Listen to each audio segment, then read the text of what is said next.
Σας καλωσορίζουμε με χαρά στο τρίτο Street Food Festival. Ένα φεστιβάλ που έχει γίνει πλέον θεσμός για την πόλη μας, γεμίζοντας τη Σπερχιάδα με χρώματα, γεύσεις και μουσικές από κάθε γωνιά του κόσμου. Είναι τιμή μας να φιλοξενούμε μια τέτοια εκδήλωση που προάγει τον πολιτισμό, τη γαστρονομία και τη διασκέδαση. Ευχαριστούμε όλους τους διοργανωτές, τους εθελοντές και όλους εσάς που στηρίζετε αυτή την προσπάθεια με την παρουσία σας. Ας σας απολαύσετε το φεστιβάλ. Καλή διασκέδαση σε όλους. Είναι μεγάλη μου χαρά που βρίσκομαι σε αυτόν τον θεσμό, ένα θεσμό που δίνει προστιθέμενη αξία στην περιοχή μας, στον νομό μας και στον Δήμο εδώ.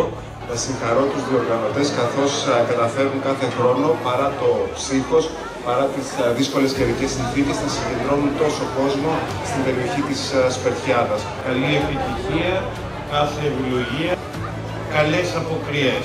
Δήμαρχε, συγχαρητήρια για τη διοργάνωση.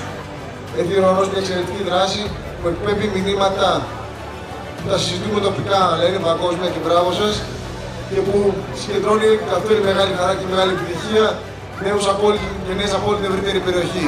Θέλω πραγματικά να σε ευχαριστήσω που είστε όλοι σήμερα εδώ, κύριοι βουλευτές, κύριε Περιφερειάρχα, κύριε Αντιπεριφερειάρχα, κύριοι Σύμβουλοι, Πρόεδρε του Οικονομικού Επιμελητηρίου, Αντιπρόεδρε του Εμπορικού Επιμελητηρίου. Πραγματικά ιδιαίτερη χαρά σήμερα, γιατί αυτός ο θεσμός πραγματικά έχει επιτυχία και έχει συνέχεια. Θέλω να ευχαριστήσω τον Εμπορικό Σύλλογο που πραγματικά δίνει μάχη για να αναγνωριστεί η περιοχή μας.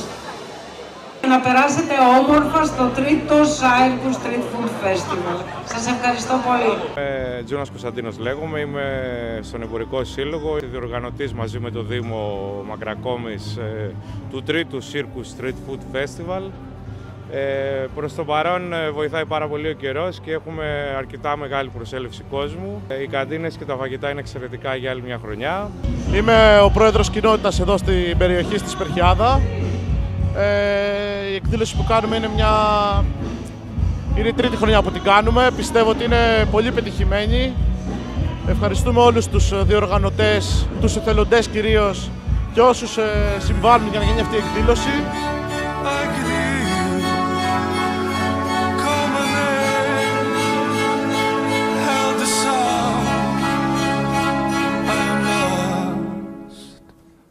I am lost.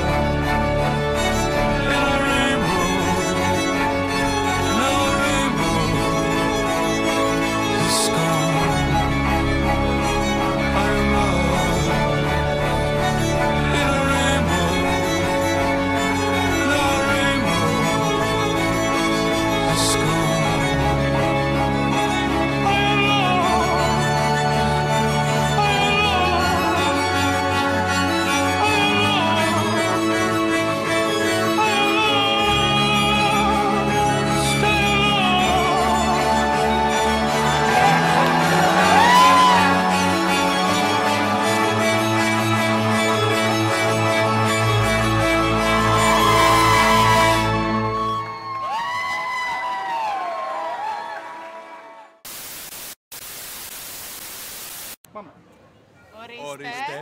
Τι είναι αυτό, παιδιά?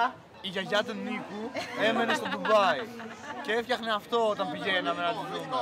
Ναι, και το φτιάχναμε αυτό στο χωριό όταν ήταν στις γιορτές για το Thanksgiving. Είναι αυτό που λέμε, έχετε και στο χωριό σας τέτοιο? Ναι, εμείς έχουμε, ναι. Έχουμε στο χωριό μας. Θα ξαναπάρθω μετά για να δοκιμάσω.